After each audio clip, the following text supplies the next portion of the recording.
to deal with them.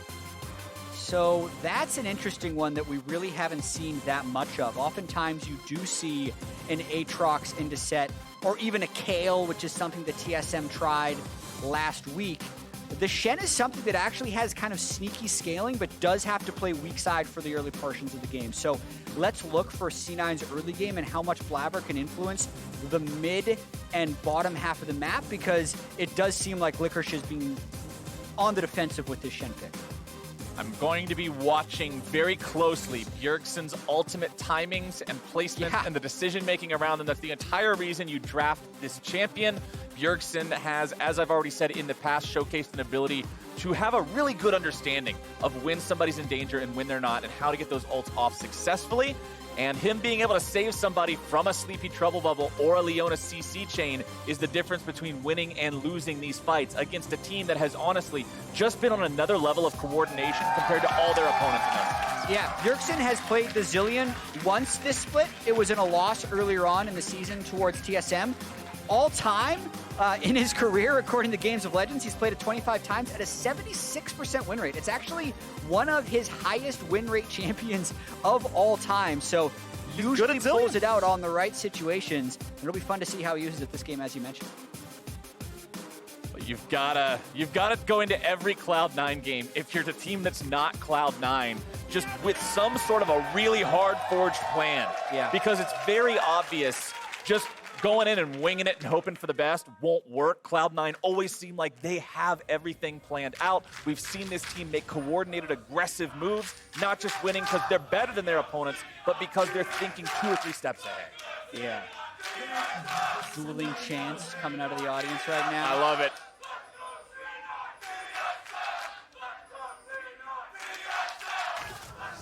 It is interesting to me how the TSM cadence is being disrupted by the C9 chants. It's almost like the TSM was going in 2 syllables instead of the normal 3. That's the power of TSM Cloud9. is bending to Cloud9's will. Cloud9 is so strong in this split so far. They have even managed to warp the one chant that permeates all international competition, as Licorice finds himself eating a little bit of damage here on the top side. TSM going for something cheeky, but they'll only get a little bit of damage. Licorice not going to quickly use any of those summoner spells for no reason. And honestly, no big deal.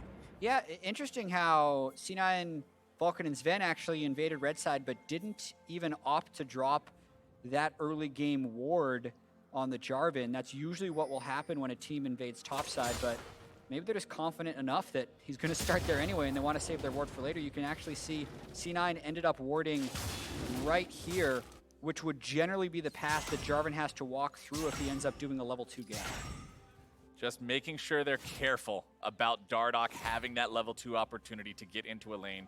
Jarvan, a champion that's very adept at just needing those 2 levels to make something happen early on. Even if it's just getting himself a flash. Broken Blade with a cheeky face breaker there to grab a little bit of damage onto Licorice's Shen. As you said, Licorice will be playing off the back foot for most of this lane. Yeah. Most likely, that's pretty much the story of any melee matchup into Sett. He just tends to dominate them pretty heavily. As bottom side, Zven and Vulcan with the misfortune, the Leona counter pick into the Xayah and Rakan. Nice stun comes down there. Biofrost eats quite a lot of damage, and that's half his HP taken off. Quality fingers there by Vulcan, sidestepping the W, then walking up in order to get the Q. Nisqy already getting that mid shove early on Bjergsen. And let's focus in on this Zilean versus Zoe matchup a little bit, because I'm really fascinated by how it's going to play out. Not many people play Zilean, so this is the curveball that TSM is trying to throw in this draft. Everything else is fairly standard in terms of what is meta. Yeah. I want to see, once Zoe hits 6, if Bjergsen can actually plant bombs at the ultimate site of Zoe. Right? You know how he dashes forward and then will guarantee bounce back? How well is Bjergsen going to be able to manipulate that one as Blaber does a little bit of counter jungling? Blaber gets himself in there. He steals away the large chicken. Dardoch finds a quick trade onto him, but Blaber is now reinitiated. 3 little chickens left alive, grabbing a bit of damage. Dardoch gets away, but Flash expended at 100 HP is all he's got left in the tank. Vulcan makes a rotation up through the enemy jungle just to make sure TSM can't collapse onto Blaber here. And I'll call that one a win for C9, getting the flash out of the TSM jungle. And Broken Blade had actually roamed all the way down from the top lane in case that fight did sprawl for longer. That may have been one of the reasons Cloud9 decided to move back. It doesn't cost Broken Blade much because he does have such control over that top side. Licorice just continues to farm up underneath the turret. He has that wave building up now because the wave collided into the turret. It has now been stacking up. It'll push back towards Broken Blade. He was aware of that. Nisqy now moving up towards this topside river. Sees that the Scuttle Crab has been taken by their opponents. Bjergsen taking this opportunity to go ahead, go back to base. He does have the teleport to return to lane. Also running the Summoner Spellbook here on the Zilean, so we'll have to keep an eye on how he switches those out as the team fights happen. Yeah, you can see, at least in the spring split, Xayah Rakan has been the go-to for TSM. 66% of their 6 wins with this combo. Oh, Vulcan goes in right as Dardoch makes an appearance here in the bottom lane, and that means Vulcan has to instantly flash away to make sure he doesn't get jumped on. Nice movement there from TSM's jungler to punish what he read as the right situation of Cloud9 aggression. Yeah, really good appearance there by Dardoch, not even having to do anything to get the flash of the support. And the question will be whether or not they can eventually punish that, because that lane is going ever so slightly small advantage for C9, but definitely nothing too noteworthy in this early game in terms of breaking the game open. Also have to, the game will be severely limited by the fact that you always have to consider the stand united. Now, there are tools in Broken Blade's kit, both the Face Breaker and the Showstopper can prevent that ultimate from properly being channeled if Licorice tries to use it in a spot where he is vulnerable. But that'll be up to Broken Blade to keep an eye on those. You can see the mid lane priority being controlled by Nisqy here yet again, and this is a guy who's not afraid to leave his own lane and go get his team ahead if need be. Right now, he will walk through the bottom side of the TSM jungle, lay down some vision as he goes, but considering Kobbe and Biofrost are all the way underneath the turret, there's not much of a play to be made here. Yeah, it's actually pretty interesting looking at all of C9 stats. They're basically all really, really good, so sometimes it's hard to find differences, but just comparing like the C9 players to the TSM players this split, all 5 members of C9 have better KDAs than anyone on TSM, just because they've been so dominant, and when you don't lose any games, you don't die, so your KDA becomes better. Right. In terms of CS difference in the laning phase at 10, the only player that is negative on the team is Nisqy. Everyone else is positive for C9 and also above everyone else on TSM, so this isn't to say that what Nisqy is doing is wrong. It is to say that he is willing to sacrifice a small amount of CS to help everyone else. And as the Dragon is taken by the side of Cloud9, TSM has to assume, yes, the jungler is down there. They know they can make a play on the top side with a numbers advantage, and they get the flash of the Licorice. And if those of you weren't watching Countdown, Mark did a great segment on how well Licorice plays weak side top lane, because that's a situation where he got ganked by the enemy jungler, his jungler isn't there, and he actually needs to push in the wave, otherwise it's going to freeze. But he burns his flash, and C9 end up getting the first Infernal Drake, and Blaber gets further ahead on experience. So unless that flash eventually gets punished, that is strictly a win for C9. Gotta love a top laner who you can depend on him to carry, but also just say, hey, we're gonna need you to sit underneath the turret and just not do anything in this game. It's that versatility that makes you not just good at one type of League of Legends, but the ability to adapt to all sorts of different metas is why I have such high hope for this team, why I think a lot of people are getting excited about this team. They're able to not just be pigeonholed into one specific way of playing the game. This is a really early roam by Vulcan. Look at the Leona on the minimap. It's before the 8-minute swap. They might be considering a dive? It's a Sett, though, and that Leona still doesn't have his ultimate. All right, they're just taking blue buff. They're just trying to split up the jungle. I'm always going to approve a play that involves not diving Sett, because I think the vast majority of times diving Sett is really bad.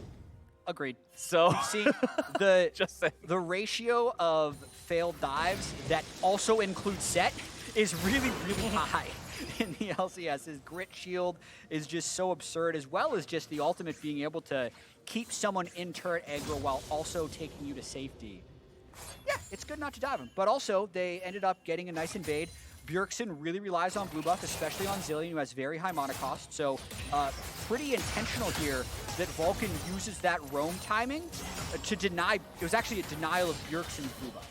And as we're talking about the good things about C9, I want to make sure that I bring up the fact that this game's still 0-0, and despite the fact that you mentioned those very good laning stats for Cloud9, how they're all always off to a good start, TSM is the team that's up a few hundred gold now just because of turret plate advantages, because of farm advantages. This is the team that is currently winning just passively playing the game compared to their opponents. They're also looking to take this Rift Herald now.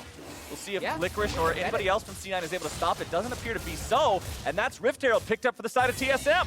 Yeah, and also, what's really important is it's Rift Herald picked up without losing your bot lane shove. Like, sometimes teams will over-prioritize Rift Herald, then you'll look down in the bottom lane, and you'll see their turret is low on plates. Notice how TSM's bot lane turret is completely healthy while they're able to get this Rift Herald. So, yeah, Captain Flowers, the first 9 minutes have been well played by TSM.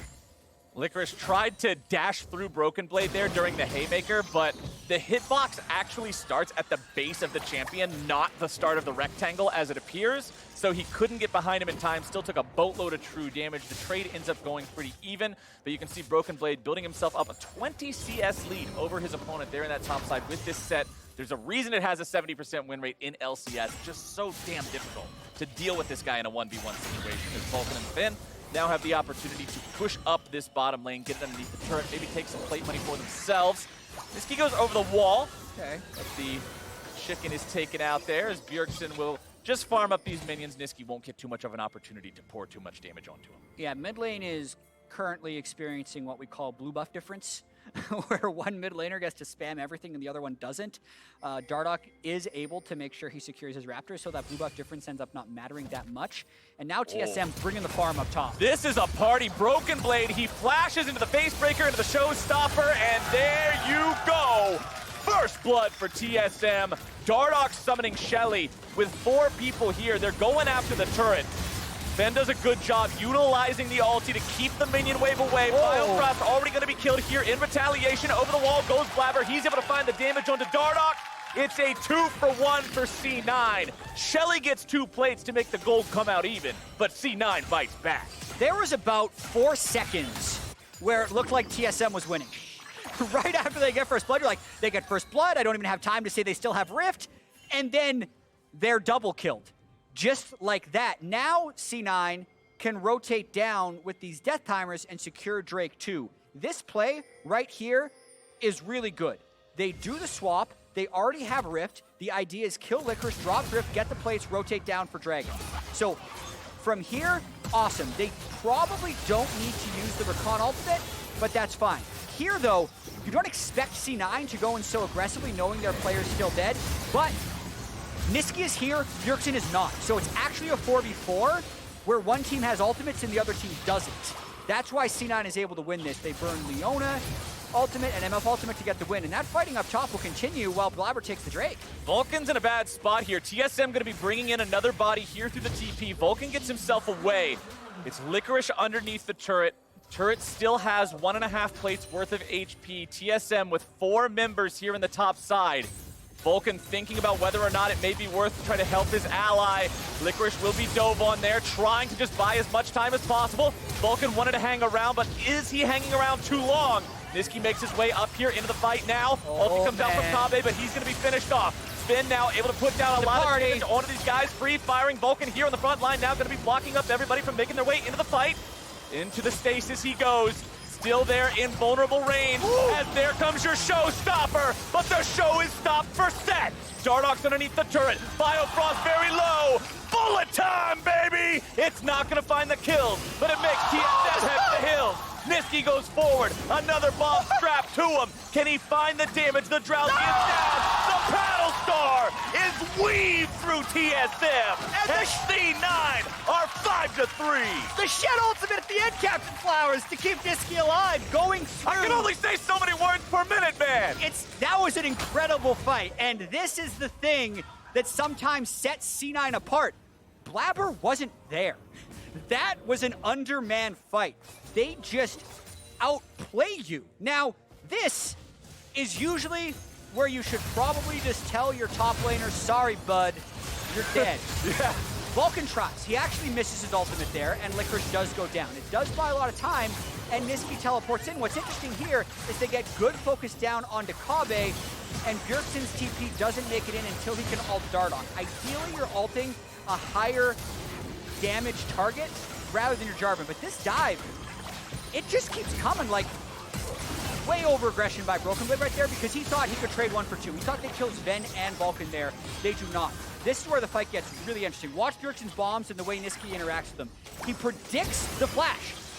So that stalls it. Here you think surely Nisqy stomps.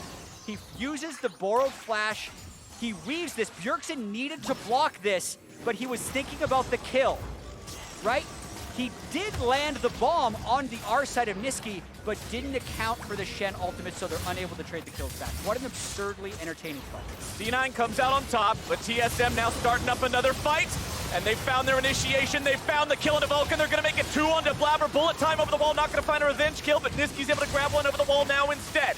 Dardoch under pressure in his own Cataclysm. Nisqy looking for the damage. Instead, Nisqy's going to be killed. Tries to fire off the Sleepy Trouble bubble, but he is gone. A double kill for Bjergsen, and TSM take that fight. TSM will not go quietly into the sea, Captain Flowers. They're willing to fight for theirs. Must have been a wake-up call for him, as now it's a 3v1 play coming out again. Vulcan will move up. He will try to protect his top laner, and he will fail. Sven manages to join the fight. That's he puts some auto attacks into Broken Blade. 2 more will do it. There you go. Double taps him with that as Dardoch runs away through the brush. Bjergsen still maintaining his position up here on the top side. Biofrost has the opportunity to jump on Zven, but does not want to take it. They know Blaber is nearby. Not exactly what they want to be jumping into here.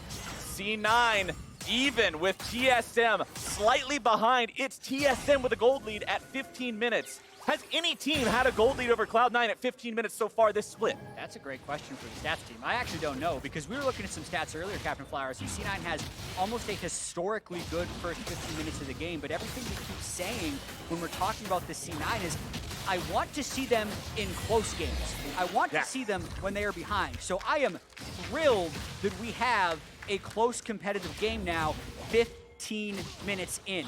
Pay attention to where the gold is. We have 4 kills on Zven's Misfortune and 2 kills on Bjergsen's Zilean, but almost 7,000 gold Zven, and they are just punishing Licorice. He is flashless. They are going where the Shen ult can't help them, but C9 is answering on the other side of the map with the Rift Herald. This is going to be potentially a multi-turret trade even. Let's see if C9 continue to push for 2. TSM will withdraw 2 of their members from this bottom side. They know Kobbe's enough to push this down on his own. If Licorice tries to make a move onto him, they can leave one of those guys behind to help out. Shelly will fall there in the top side. Tier 2 turret down to 25%, but critically does not fall. Usually teams that give up the first 2 Drakes, which is something TSM has done a lot this split in trying to keep gold close or get an advantage, you want to fight over the 3rd. So right now, Ocean Drake up. Bjergsen has a good amount of power right here. Let's see them fight. Nisqy goes for some early damage before the fight begins. Vulcan's going to be the man on the front line here yet again. That's normally where he wants to be. Bullet time coming out, but into the back line goes Broken Blade for the showstopper. So much CC, so much damage. TSM will crush Cloud9 into the dirt. A triple kill for Kobbe. And he's going to have the Zilean to keep him alive in the late game. That's the fight they needed to break this game open. This game's so fast, Captain Flowers, I didn't quite see the setup for that, but it did look like they were able to find multiple C9 carries within that Jarvan and Rakan engage. Let's take another look. So there's no vision set up for C9. They're trying to walk in to get vision, and that's when Dardoch goes in. So once he's in, Vulcan says, all right, I need to frontline and tank, but he misses the engage on a Kobbe and ends up really not doing anything because he hits the cleanse Xayah, and then the combo. Dardoch, Sett, Rakan, Zilean bombs.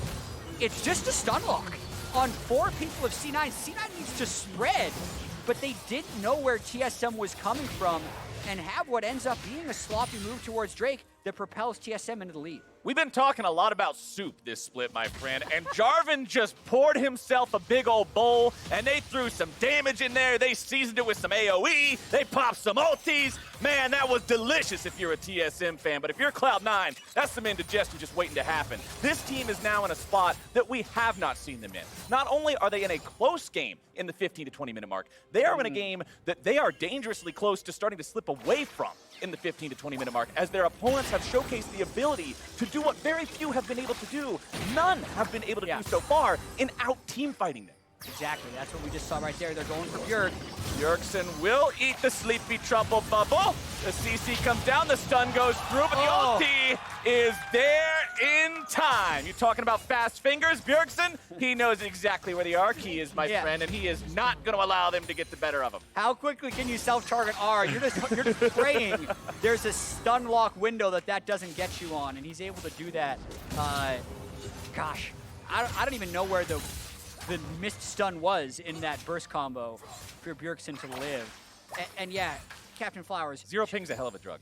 2,500 goal lead here for TSM. Licorice's Shen has not looked effective. TSM has relentlessly attacked it. But I think the more important thing in all of this, if you're looking towards TSM, is that they have relentlessly attacked it while Bjergsen hasn't fallen behind him yet. Because I think something that's happened in too many of TSM's losses is they will send 4 people to a turret, they will not dive, they will go back, and they will be down 500 gold more. What's happening this game is when they go. And they're not having that level of hesitation that we've seen in so many of their defeats this split. And the fact that you have an AD carry with a free aggro drop in Xayah, the fact that you have a mid laner with a targetable Guardian Angel to any ally in Zilean. This team is so hard to actually catch out of place and punish, as we saw with the attempted dive onto Bjergsen in the mid lane. It bodes that much better for this team to prevent Cloud9 from being able to catch them off guard as the game moves forward. Kobbe just now completing that second major crit item, having the Infinity Edge and the Essence Reaver together means this guy will be doing so much damage in these team fights. And there's the nice stun by Bjergsen. You can see he wins that trade every time Nisqy goes for something aggressive by double bobbing the site that Nisqy presses R from. But as we're saying that, Zven walked into a ward, and the side lanes are getting pressured so much by TSM in this game. Flowers, like, look at the position of that bot lane wave. Let me actually make the minimap bigger. Look at the position of that bot lane wave pushed up here. Look at where Zven has to catch this wave. That allows the rest of TSM to move in here and get vision control. And it's just making it riskier and riskier for C9 to defend this only once fell mid lane tier 1 turret. What I want to see here from Cloud9 is utilizing this Zoe and this Lee Sin. Try to find yourself a pick opportunity as TSM pushes up and takes more of these turrets. Kobbe eats the damage. Tier 1 mid in some trouble. Sleepy Trouble bubble going out, going down. Mid turret falls for the second time here. This split. Zilean ulti coming through, and that's a very clutch save. Vulcan's going to die here yet again as more damage goes through from the side of Cloud9. Oh, he's but it's still not enough. Oh my God. Wombo combo! Licorice is the only man standing. Good God, these TSM team fights are a thing to see. This is looking more and more like C9's first loss of the decade, as well as the spring split, Captain Flowers. They just keep going. Every time C9 has tried that this split, it has worked. They have out-team fought every single opponent. It does not look like that is working today, as TSM win another team fight and take the Baron against C9. Let's take another look at how it went down here near this tier 1. So they want to defend this tier 1, and they think the Dardoch is extended. Now they blow a lot of burst into him, but the Zilean ult is there to save. So actually that's about 2,500 damage that is negated by the Zilean ult. The bullet time is not able to sync with CC for C9, and now it's TSM's chance to turn. The fact that Biofrost held his quickness that long into the fight is the biggest thing the turn did. All of TSM's CC was then layered for the re-engage that C9 attempted, and to me, that's what turned the fight. 6,000 gold ahead of their opponents now. TSM will tie up that Drake count. It's exactly what you mentioned earlier. Give up the first 2, who cares? We'll get them later as long as you don't give them number 3, as long as you don't give them that sole point. And then take over the game with the advantages you accrued in the meantime. TSM, they have 3 turrets to their name so far. All 3 tier 2s still standing on the side of Cloud9. You would have to think those are the targets here with this Baron power play. We'll see what TSM can make of it. And we might not have much time with how aggressive TSM has been left in this game, because I think they're going to try and dive this turret right away just to set some stakes. There's some organizational pride on the line here, Captain Flowers. TSM has the best start in LCS history at 14-0. They don't want C9 to be able to have the 18-0 split. TSM is now the first team to take Baron against C9 all split, and they're looking to be the first ones to defeat them. A team that has fallen from grace since their years of domination, fighting for one of those titles they established a while back, one of those streaks that they were able to have running for so very long. We'll see if they can stop that Cloud9 war machine. It's looking good. Broken Blade, making sure those minions stay enchanted there in the mid lane. They take down that tier 2. The gold lead gets to almost 7,000 here now. Baron still with 60 seconds left to go. Don't want to say must win for TSM, but this week, when you looked at it on the calendar, was a huge test. They play C9 today, and they play FlyQuest as well, the top 2 teams in the LCS. They need to win these games, and they need to make this Baron count. Well, here it goes. Vulcan and the rest of Cloud9 are deciding they're going to fight here at the tier 3 turret. Nisqy's in trouble, and with your mid laner already down, it's never a good sign. Dardoch has fallen on the side of TSM. It is a 4v4. Cloud9 contemplating, do they want to continue fighting here or just let the inhibitor go? Looks like letting that inhibitor fall is the choice, and it's an even trade. So 1 for 1, but the inhibitor goes over to TSM. They'll take it. That's now a 14-stack Medjai's on Bjergsen and a 3-item Kobbe. So they're confident they're going to be powered up for the next fight. I think the biggest things to look for in the upcoming fights is just Bjergsen's health bar. He's 509. He's the guy that can save others the same way that TSM has been attacking Licorice to prevent Stand United. C9 need to attack Bjergsen to prevent the Chrono Break. There's no cleanse, there's no QSS, there's no Mikhails. If somehow Vulcan or Licorice's Shen or Blaber's Lee can get an engage onto Bjergsen, I think that's the only way C9 comes back here. But it must be flawless. Even a fraction of a second that you give him to cast his R. Spells have a 0.25 second cast time in League of Legends. And if you're given that quarter of a second, the plan fails, Bjergsen gets his revive, and we've seen what happens time and time again this game. Yeah. Cloud9 is running out of chances here. 7,000 gold down. They still have 2 inhibitor turrets remaining they could attempt to defend. A tier 2 as well, but the fight is going to be started now by Dardoch and the rest of TSM. Solar Flare's not going to find much. Sven's on the front line. That's not the guy you can afford to lose here early on in the fight. The bullet time goes through, but Sven's going to be killed here and now. Over the wall goes Dardoch. He's sleepy, he's in trouble, but he's resurrected. Bjergsen is right there, ready to go. Nisqy's got the bomb on his head. Safeguard's not enough. C9 carries down. Bjergsen now dominating. Without the Baron, they look to end this game. It's 5v3 on the Nexus turrets. It's Cloud9 having to defend their Nexus. They cannot do it. Nexus turret number 1 falls. Nexus turret number 2 under pressure. Blaber goes in, but he cannot defend. If it bleeds, you can kill it. And Cloud9 are defeated by TSM.